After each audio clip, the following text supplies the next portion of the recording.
I don't have any announcements to make, so I'll get right to your rapid-fire questions, and we'll move quickly on this gorgeous Friday through the daily briefing. Thanks for being here. Ben.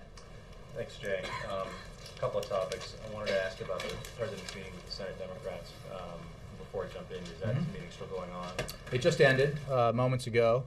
It was, I don't have a broad readout for you. It was a good meeting with Senators Reid, Durbin, and Schumer, and obviously they discussed the American Jobs Act, the plans that the Senate leadership has to move forward on that with a vote next week.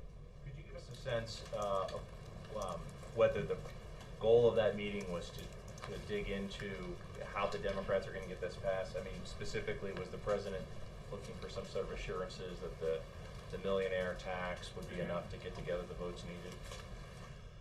I don't want to get into too much detail about the meeting, but I would say that they did focus on the American Jobs Act. The president's very pleased with the fact that the Senate's going to take it up. We're absolutely confident that the overwhelming majority of Democrats will vote for the American Jobs Act, both in the Senate and, if they get a chance to vote on it, in the House. What will be surprising if this comes to pass is that so few Republicans will vote for it, in spite of the fact that everything in it, every provision within it is the kind of thing that Republicans as well as Democrats have supported in the past, and in spite of the fact that it's entirely paid for, so it will not add to the nation's deficit. It's surprising, too, if that comes to pass, given that the American public so strongly supports the provisions of the American Jobs Act and is demanding quite clearly that Washington take action on its number one priority, on the people's number one priority, which is to do something about the economy, to get it growing, and to get hiring accelerated. Jay, was Senator Martin here? Yeah, you didn't mention. She wasn't. She was not here. I don't think she was able to make it. Jay, one other economic question. The president said yesterday in his news conference that the Jobs Act was an insurance policy against, as he put it, a possible double-dip recession, and I wanted to follow up on that. Understanding that you want passage of this bill, is the White House genuinely concerned at this point that the economy is headed towards a double-dip recession? We do not believe that it will happen, but there is no question that the economy has slowed, growth has slowed, and job creation has slowed. Employment is still too weak, and it is, I think, obvious to everyone, virtually, that we need to take action to improve that situation. The American economy has faced a number of substantial headwinds this year, as we've discussed, which has affected forecasts and as well as real growth and real job creation from what economists expected it would be this year, prior to the Arab Spring, prior to the terrible earthquake and tsunami and its impacts in Japan, and prior to the situation in Europe, which obviously has also had an impact on the American economy. So it is simply the smart thing to do to take action that's paid for, that includes both investments to put construction workers back to work, teachers back to work, first responders back to work, and tax cuts for every American who gets a paycheck, for small businesses, tax incentives for businesses to hire veterans. All these things make eminent sense. And, as you know, outside economists have judged the package, the American Jobs Act, to be very beneficial to the economy if it were to pass. As I think the president mentioned yesterday in his press conference, it would be interesting to see what those outside economists would say about the Republican job proposal, such as it is, that we've put forward, that they've put forward. And I think many of you probably read in the paper today that the chairman of Macroeconomic Advisors said of the Republican proposal that while the Republicans have reasonable ideas, he believed that the proposals, quote, would have little immediate effect relative to a plan that stimulates aggregate demand. That is, a plan like Mr. Obama's. The chief economist at Moody's Analytics similarly said that the Republican proposals, are generally good longer-term economic policy, but they won't mean much for the economy and job market in the next year. Now, we've said that's again, if you may agree entirely with what is contained within the Republican so-called jobs plan.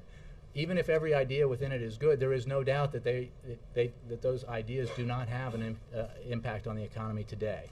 And everyone agrees, I think, that we need to take action to do something about the economy today. Because what is the answer, that Washington should just wash its hands of the problems that we're facing, that we should do nothing? And if so, explain why. And so that's the president's position, and it's why he believes so firmly that Congress needs to take action on the American Jobs Act. Last quick one. The unemployment rate has now been about 9% for 2 years or more. Is this, and projections from the White House itself, keep it at that rate through 2012, is this the new normal? Well, economists should evaluate that in terms of the economic models that underlie what drives unemployment, but I will simply say it is not an acceptable level as far as this president's concerned. We are emerging from the worst recession since the Great Depression, catastrophic contraction of the economy, catastrophic job loss, the likes of which most people alive today have never experienced. And the hole created by that terrible recession is deep, and we have climbed part of the way out of it, but we have further to go. And that's why, again, the president believes we cannot sit pat and do nothing in the face of an economy that's not growing fast enough, and in the face of, as you say, unemployment that is far too high. Jay. Yes. Two questions, one on foreign policy, one on politics. Is the United States changing its policy towards Myanmar? Are you considering relaxing your U.S. sanctions on the country also known as Myanmar? I'll have to take that question or direct you to the State Department. I don't have anything for you on that. Times story this morning. On politics, has the president commented or chatted with you or any of his advisors this week about the Republican field after Governor Palin and Governor Christie have both decided not to run? Not much. Well, I'm not going to stand up here and say that conversations like that never happen, but the president's extremely focused on the business at hand, which is that we need to take action to help grow our economy, put people back to work. That is his focus. And as he said yesterday, it really is kind of nutty to say, well, you're out there campaigning, and as if there was something wrong with campaigning for a piece of legislation that would help grow the economy and put people back to work. So the answer is yes, he is going out across the country to talk about the very thing that is on most Americans' minds, the very thing that worries them the most, the very thing that they think Washington needs to do something about. And he is explicitly saying, if you think Washington needs to take action, if you think that the proposals that the president's put forward are the right ideas, then let your voice be heard in Washington with your representatives and senators. So that's what he's focused on. And as he said yesterday, he would be elated if, rather than doing nothing, Congress was aggressive about doing something on this most urgent priority. Even with that focus, which you've said before and which he's talked about yesterday, he must have an eye on the potential candidates he'll be running against next year. Look, there are people who are working on that for him. He has a campaign. He doesn't spend a lot of time thinking about it, I promise you. I spend a lot of time with him, and I know that for a fact. What we do know is that there will be a nominee from the other party chosen through its primaries and caucuses, and when that happens, then that nominee will be running against the president in the 2012 election. But that is still quite a long time off from now, and that, as we say about other things, whether it's tsunamis or the Arab Spring, what we focus here on the things that we can control. We need to take action on the things that we can control. How the primary process shakes out in the other party is not something that we spend a lot of time on or even thinking about, because it's not something that we have any particular role in. I'm going to mix it up a little bit. Yes, Voice of America. Thanks, Jay. You probably heard some of Mr. Romney's comments in foreign policy, among other things, said the president has had 3 feckless years of policy, profoundly mistaken view. I think you just jumped to the end of it. He said, eloquently justified surrender of world leadership is not leadership. So I wonder what your views on that. Also, on Afghanistan, said he would undertake a complete review of policy, one that is force decisions that would be free of politics. So I wonder what the reaction would be. Well, I suppose he has to say something. And the fact is that this president's record on foreign policy and national security policy is excellent. And I suppose that what might be interesting is if Mr. Romney, Governor Romney, were to debate the highest elected Republican in the land about the president's success in foreign policy. He said, and I quote, "I've been very supportive of the president's decisions in Iraq and Afghanistan. I think so far the president's done just fine. When you look at the prosecution of the war effort against the enemy in the tribal areas, there's clearly been more done under President Obama than there was under President Bush in terms of a more aggressive effort focused at them." So said John Boehner, Speaker of the House, highest elected Republican in the land. Jake, were you? Sorry. Yeah. Yeah. I wanted to ask you a question about Romney's comments as well. He specifically said, if you do not want America to be the strongest nation on earth, I am not your president. You have that president today. Without reading the quote on Iraq and Afghanistan, if you could address the idea that this is a common theme that Republicans are making, that the president does not believe in American exceptionalism, does not believe America should be the strongest nation on earth, is ceding leadership. Again, I think, Jake, they have to say something. And it doesn't make any sense, because from the moment Barack Obama became a national figure, it was based on the idea that America is the exceptional country around the world. That was the essence of the speech that he gave at the convention in 2004 that put him into the public consciousness. It is something he repeats all the time. He ends many speeches, I believe, I hear him say often that this is the greatest country in the world. He believes that, and he lived it. He has lived it. Separately, his record on foreign policy and national security policy speaks for itself. We are stronger. We are safer. We have taken the fight to our principal enemy with a level of aggression and success that is unprecedented.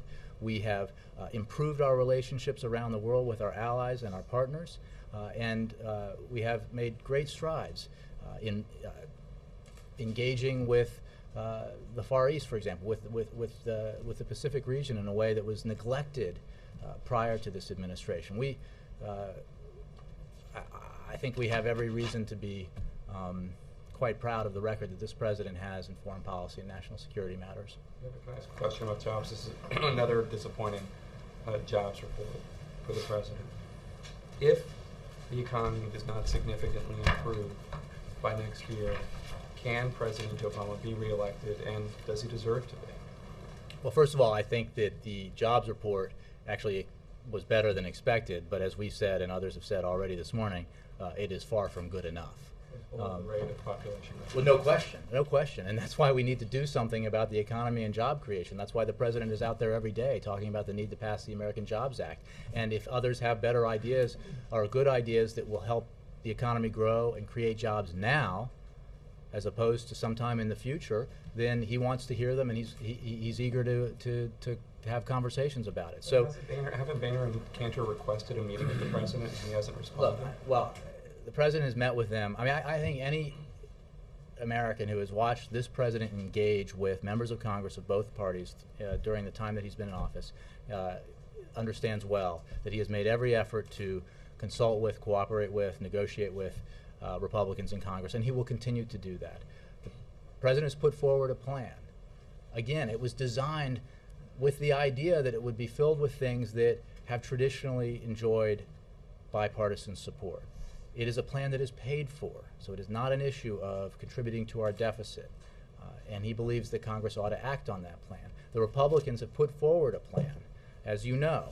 Elements of that plan that this president believes are completely meritorious, he has supported and, in the case of patent reform, signed into law, and looks forward, hopefully, to signing into law the free trade agreements as well as TAA in the relatively near future. Those are important things that will not have an immediate impact on jobs, but are important, and he supports them. What we haven't seen yet from the Republicans is our jobs proposals that are proposals that have an immediate impact on economic growth and jobs. You know, the idea that deregulation is the answer to our economic woes is just unfounded. As many economists and economic advisors to senior economic advisor to President Reagan and President Bush 41 made that case clear based on the data, based on the information from the private sector just the other day. Change the subject, but the question was. But your question is, can he get reelected? Absolutely. Can he get reelected if the economy does not significantly improve, and does he deserve to? Yes, and here's why. Because what the election will be about is whose vision for America's future is best, whose ideas for moving America forward are best. And what we confidently believe is that the American people will see in President Obama's vision for the future the right answers. What we also believe is that if the Republican nominee, once he or she emerges, runs on the proposals that have been generated so far, which are essentially mirror images, or not mirror images, but exact replications of the policies that got us into this mess, the American people won't think that is the right answer. You know, what we don't need to move forward is to reach back to implement the things that got us into the mess. One perfect example of this that's moving right now with regards to the president's nominee to be a consumer watchdog, to look out for consumers who have been in the past taken advantage of by financial institutions. The efforts by the explicit determination by Republicans to prevent that nomination from being approved, and basically to roll back all of the Wall Street reforms that this president fought hard to put into place. Well, wait a second. Everybody knows that the worst financial crisis this country has seen since the 1930s occurred in part because of lax regulation. Is that the argument, that we should remove all of the protections that that this legislation put into place precisely to prevent the kind of collapse we had, or near collapse we had in 2007? That should happen to ensure that the kind of taxpayer-funded bailouts that occurred last time will never happen again? That should be removed. I just think we're happy to have that debate, and on the merits of that debate, yes, the president will be reelected.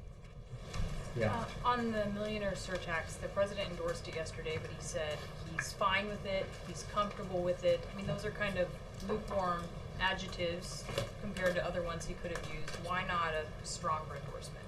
Oh, look, the president made clear that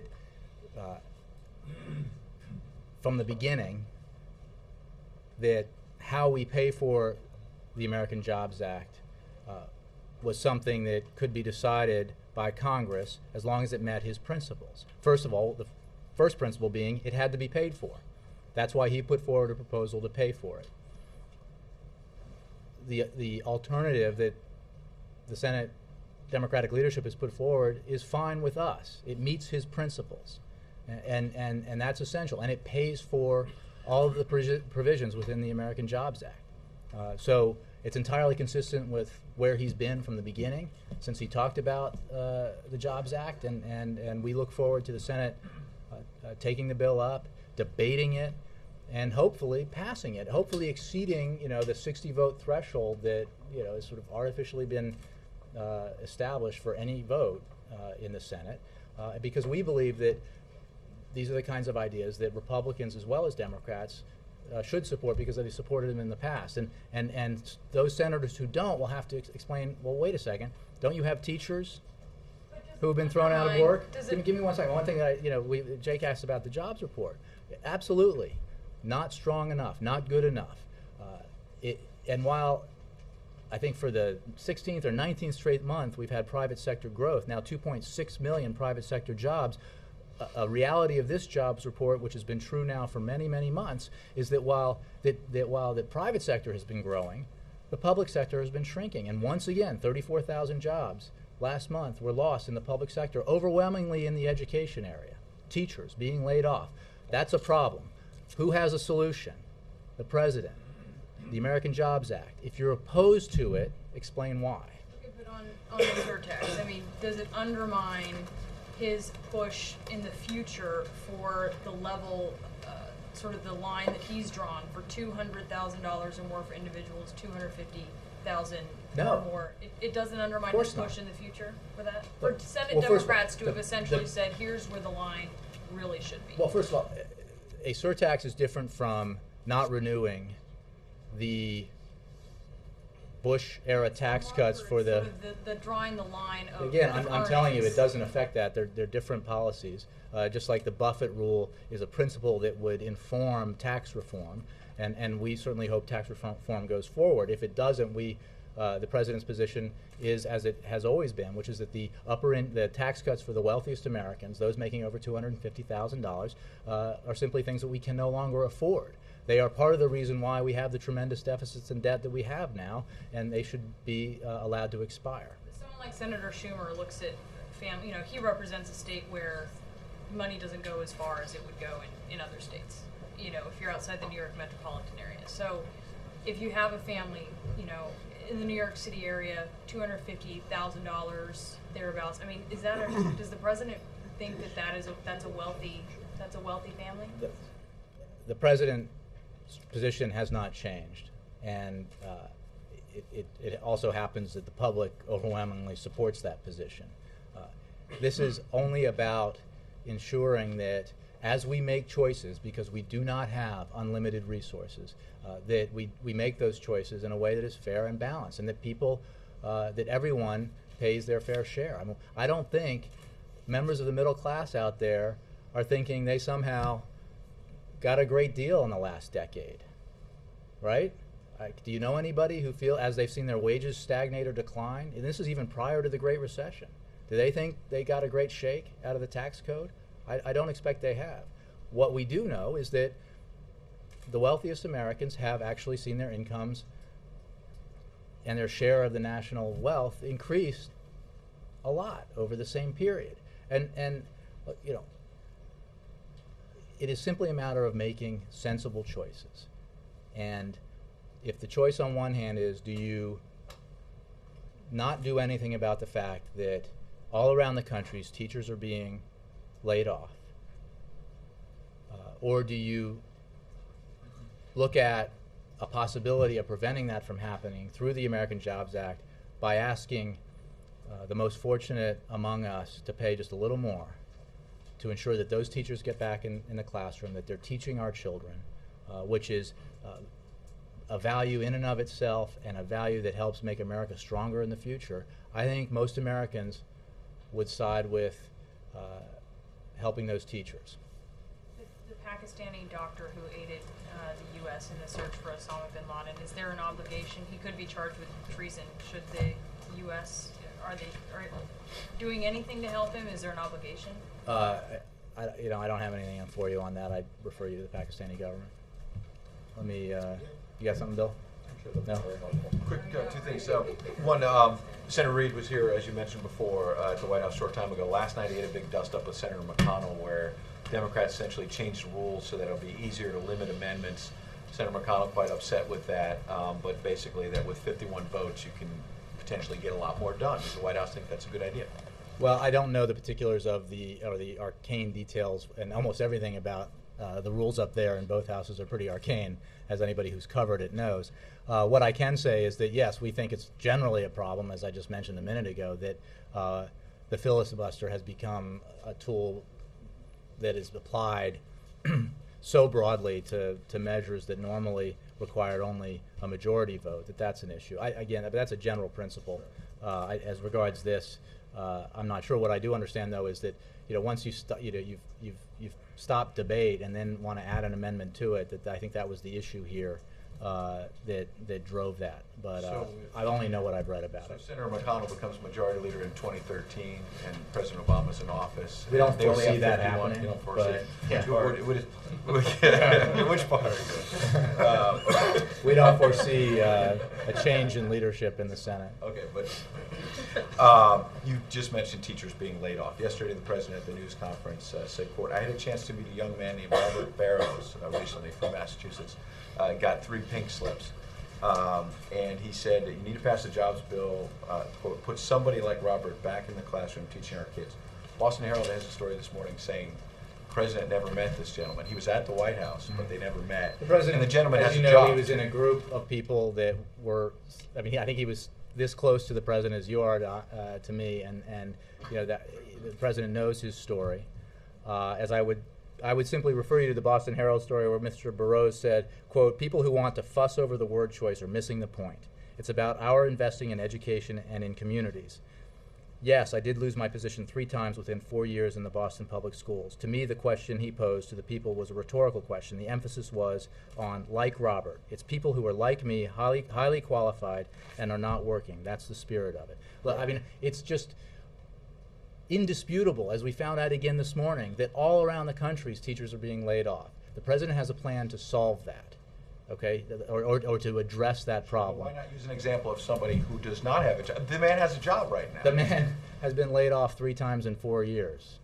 It is indicative of a problem. And in fact, the fact that he got, as I think is reported in the Herald story, the fact that it was hired again after the fact happened to, often to be the result of the kinds of assistance provided by this administration through the Recovery Act to give assistance to states to ensure that teachers were hired back or weren't laid off to begin with. So, I mean, I think the principle is just indisputable, as Mr. Burroughs himself makes clear. Yes, Mike. Majority Leader Eric Cantor this morning said he's increasingly concerned about the growing mobs occupying Wall Street and other cities around across the country. Does the President share that concern? Well, the President spoke to the Occupy Wall Street movement yesterday, so I'll point you to those comments.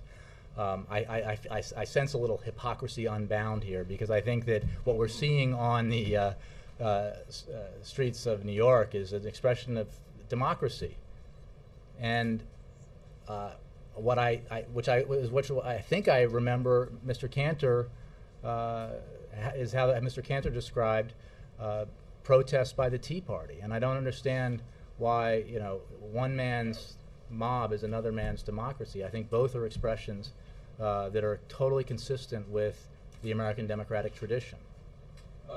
Today, a very auspicious day, the 10-year anniversary of the war in Afghanistan.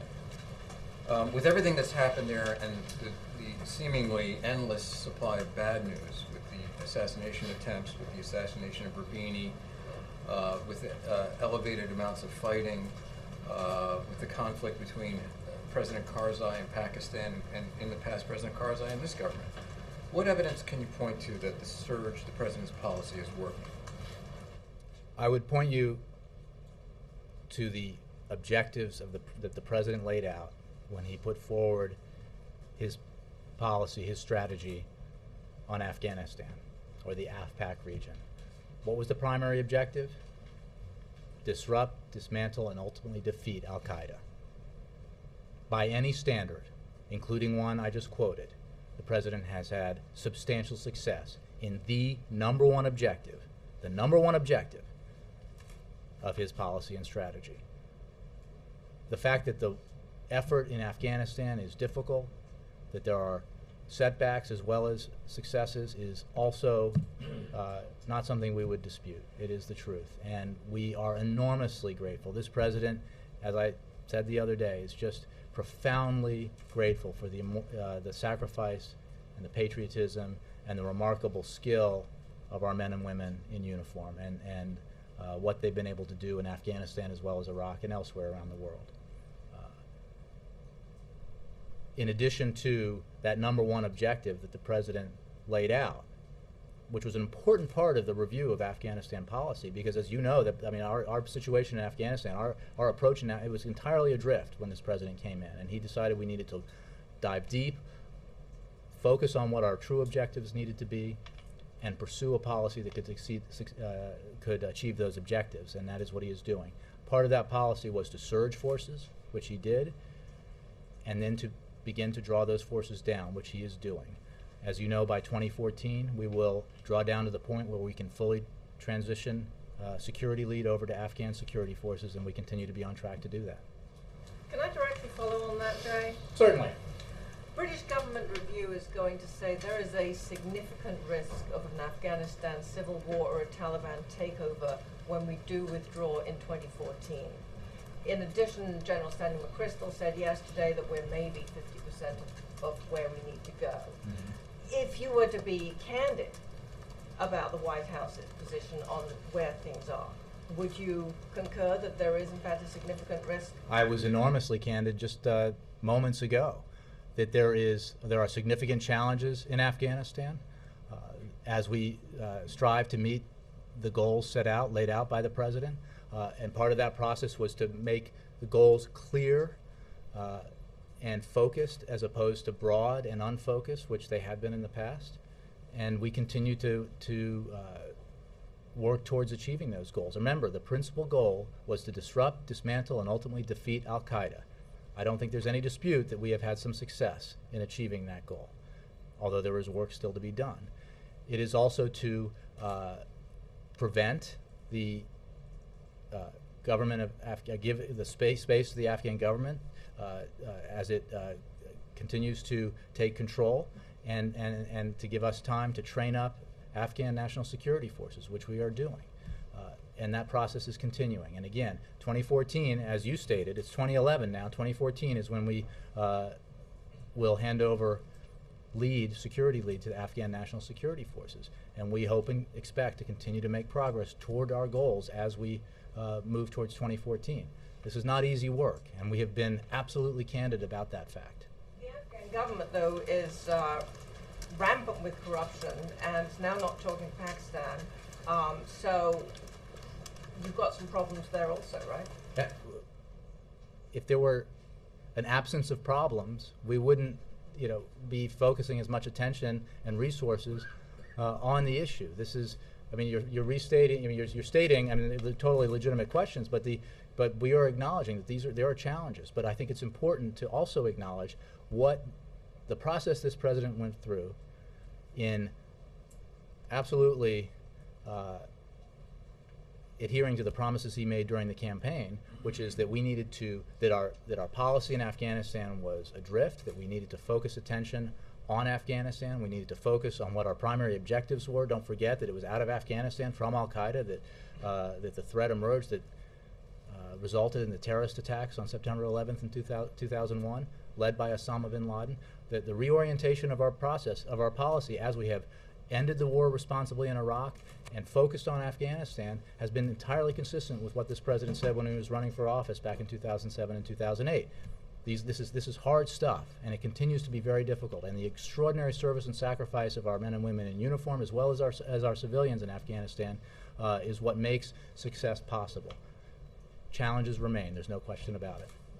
Not leave troops in Iraq if you can't solve the problem of immunity for our troops with the Iraqi I refer government? you to what the Secretary of Defense said on that, and we are complying with an agreement made actually by the previous administration but honored by this one to withdraw all of our forces by the end of this year, and we are on track to do that as this president has been committed to doing. What is true is that regardless of the discussions that we're having now related to that issue, we will have a robust and serious relationship with Iraq, as we have with countries all around the world. And that's an important relationship that we intend to continue to focus on beyond the end of this year. Paula. President yesterday promised that he would move forward with elements of the jobs package if Congress wouldn't pass the whole thing. And I just wondered, is there any priority order that he'd like to see? Because one of the That's like saying, which one of your children do you love best? Well, you could always split it up. No, I think they're all valuable. They all do what they're designed to do, which is help the economy grow, help put people back to work, Yes, Mark. And I tried not to go there. But there are more than two options here. There are more than two elements of the proposal. So no, we don't have a priority here. We obviously want the Congress to take up, vote on, pass the entirety of the American Jobs Act. As we've said from the beginning, not just yesterday when the President gave a press conference, if Congress sends him a portion of it, and as long as it's paid for in a way that meets the President's principles, then he will sign that into law and then say, where's the rest of it? If they send us an extension and expansion of the payroll tax cut for American workers, for everybody who gets a paycheck, we will say, fantastic, this will help, it's part of my package, it's paid for, I sign it into law. What's wrong? Where's the rest of it? Where's the provision that puts teachers back to work? Where's the provision that puts construction workers on the job, rebuilding bridges and roads and schools? Where is the provision that gives incentives to businesses to hire veterans? Going back to the question earlier, veterans returning from Iraq and Afghanistan. Funny you should mention that one though, because that of any of them is the one that there is some school of thought would have the best chance of getting through. Well, again, I don't know how to successfully divine the future, especially as regards what will happen in the House of Representatives. But we believe that every element of this package should have broad bipartisan support, the kinds of things that have had broad bipartisan support in the past. If you're suggesting by your question that members of Congress will be willing to allow, not renew, or at least renew, if not expand, the payroll tax cut, and therefore have 150 Americans see their taxes go up next year, I think that would be surprising. But, it's been a year of surprises. Politically, it's been considered that of any of them, if you pit that and have it, well, why wouldn't people support this and have it paid for by a surcharge on the wealthy? That would be one of the ones that perhaps would be, well, if not what you're saying is entirely but consistent with what we've said. If pieces of it come up, we hope we know the Senate will vote on it, we hope it will pass. We hope the House will vote on it, we hope it will pass. That is the American Jobs Act. If it does not, if the bill itself in its entirety does not pass, then we will certainly urge, as the President said yesterday, that Congress take action on tax cuts, on tax incentives, on putting teachers back to work, on putting construction workers on the job, all the elements of it, unless and until it's entirely done. And as the President, he was asked, is he campaigning against a do-nothing Congress? He would like nothing more than to be prevented from doing that, because the Congress actually acted on the nation's most urgent priority. All the way in the back, yeah. Hi. Thanks, Jay. The President put out a statement earlier today which says that the United States is responsibly ending the Afghanistan war and Iraq war from a position of strength. And my question is, what does the United States intend to do with the stalled reconciliation process in Afghanistan from its position of strength? This goes to some of the questions I just got a few minutes ago. We have a strategy in Afghanistan. It has met with significant successes. It meets with significant challenges. One thing that we do support that is very important is an Afghan-led process of reconciliation. Ultimately, reconciliation is essential to the prospects of peace in Afghanistan. And we support that process, and we will continue to support it and believe that it's necessary. But again, going back to the answers I gave previously, there is no question that there are significant challenges in Afghanistan. There is also no question that we have had significant successes in meeting the goals that the President set out when he announced his new strategy on Afghanistan and Pakistan last year, or maybe even the year before, December. So, it's very similar to the answer I gave just a few minutes ago. Can I just follow you? Goyle, yes. Thank you. Two questions. One is, according to many think tanks, and including the President said many times, that there cannot be peace and stability in Afghanistan without cooperation from Pakistan. Now, yesterday President said there is some cooperation from Pakistan, but also at the same time, some elements from the military and the intelligence from the Pakistanis are involved against or involved with Al Qaeda. My question Well, is he didn't say that, but or helping Al Qaeda. And my question is that he didn't say that either. But go ahead with your question. My question is the Haqqani network, which is involved with ISI, are still killing Americans in Afghanistan and also Indians, and also, of course, they are supporting Al Qaeda around the globe. Where do we go from here? Because according to a big poll in Pakistan, inside Pakistan, according to Pakistani press, number one enemy in Pakistan, according to the people of Pakistan, is not India but the United States. My question: what is President taking any steps, or is he worried about what? I think he answered the question. He actually, in great detail, a question I think from Reuters about Pakistan yesterday in his long press conference. So I don't expect I'll be able to improve on his answer, so I won't try, except to say that, as I've said all along, we have an important relationship with Pakistan. We have had enormous successes through our cooperation with Pakistan. The cooperation we have with Pakistan is extremely important in terms of our national security objectives, in terms of protecting Americans, in terms of taking the fight to Al Qaeda. And that's why we continue to work with the Pakistanis and try to build on that cooperation. We have also made clear that we have issues with Pakistan at times, and that it is a complicated relationship. And I think the President addressed that very clearly and fully yesterday in his press conference. On Mark. immigration, if I can, on immigration, please. Thank you. Again, after talking so many think tanks here and going a lot of meetings and to several of think tanks on immigration issues in this country, 20 to 30 million people, is any economist advising the President that it can bring billions of dollars, and today by giving some kind of status to those illegals in this country, and also in the future they will pay the taxes just like anybody else in this country? Well, you know this President supports comprehensive immigration reform. He hopes in the future that we will see the kind of bipartisan support for comprehensive immigration reform that used to exist not that many years ago. Two of the leaders of the cause of comprehensive immigration reform in the Republican Party were the previous president, President George W. Bush, and the previous Republican nominee for president, Senator John McCain. So we hope that, and we continue to push for comprehensive immigration reform. Mark. Jay, does President Obama believe that the 5% surtax would bring wealthy Americans to fair share status in their taxes? Is that would achieve fair share? The President believes that there needs to be that shared sacrifice as well as shared prosperity. As I said before, we have choices to make. If we had unlimited resources, we could all take a vacation because some of these difficult choices wouldn't have to be made, but they do.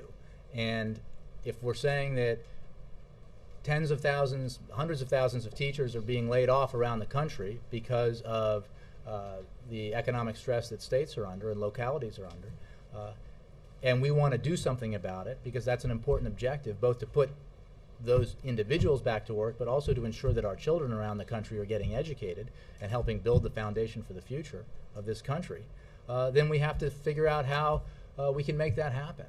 And rather than say, depending on what your economic policy is, rather than say, oh, I know, let's make senior citizens pay for it by turning the Medicare program into a voucher system, or let's slash spending in transportation or elsewhere, or education, which happens to be the case with some of the proposals we've seen, that we believe that those who have benefited enormously in the last decade or so should pay a little bit more. In terms of does that constitute, it certainly constitutes more fairness. The President's principle, which has been described as the Buffett rule, applies to overall tax reform. More fairness, but not complete fairness. Again,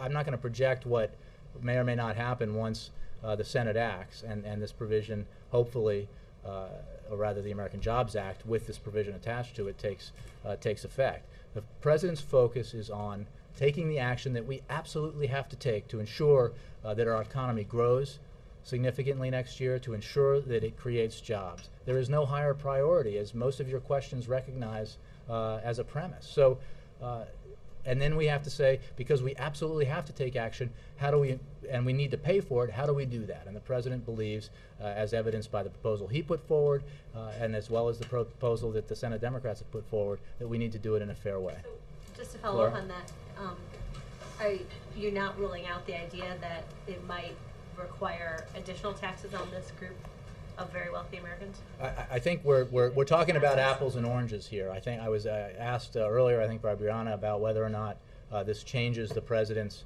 position on should the Bush tax cuts for the wealthiest Americans expire, and the answer is his position has not changed. So, I think I can just point you to the President's comprehensive deficit and debt reduction proposal, which includes a number of measures that would increase revenue to help reduce the deficit and get a hold of our debt in a balanced and responsible way. And, revenues on one hand, and cuts and entitlement reforms on the other. And I would point you to those to say that if we're going to be serious about our deficits and debt, then other measures have to be taken on the revenue side. Roger. And then Mark. The President is meeting with the Prime Minister of Tunisia later today. They have elections coming up October 23rd. Is there any level of concern in the U.S. on its path of democracy that it somehow might get derailed or in danger of the elections that might get derailed? Well, I would say two things about that. This is a very significant visit because it involves a couple of firsts. It is the Prime Minister of Tunisia is the first leader of the Arab Spring to visit the White House and meet with the President. And it is the first country that has gone through a transition because of the Arab Spring to be holding elections, as you note. The President very much looks forward to the meeting. If you're asking me, generally speaking, in the whole region, is this process tenuous? Well, I think in general it has to be, because this is significant change. I remember, I can't remember, a month or so ago, 6 or 8 weeks ago, I was asked about why things are moving so slowly in the Middle East, and I had to step back and say, wait a second. Things have happened in this 9-month period that were unimaginable for years and years and years. So there's a lot of change happening at once, but we're very encouraged by the progress that has been made in Tunisia, and the President looks forward to this meeting.